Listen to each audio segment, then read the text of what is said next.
নেতাজি, অনেকদিন ধরেই চিঠি লিখব ভাবছিলাম, কিছুতেই আর হয়ে উঠছিল না।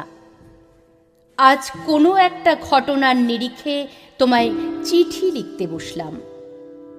ছেলেবেলায় আমাদের দোতলার ড্রয়িং রুমে তোমার ছবি, জন্মদিনে পেতাম বই, সেখানেও তুমি।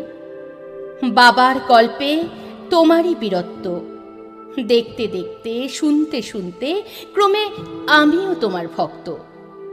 বাবা বলতেন ইন্ডিয়ার আরেকজন নেতাজির দরকার ছিল।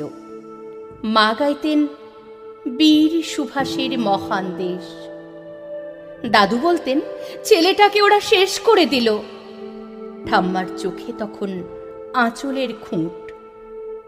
এসবের মধ্যে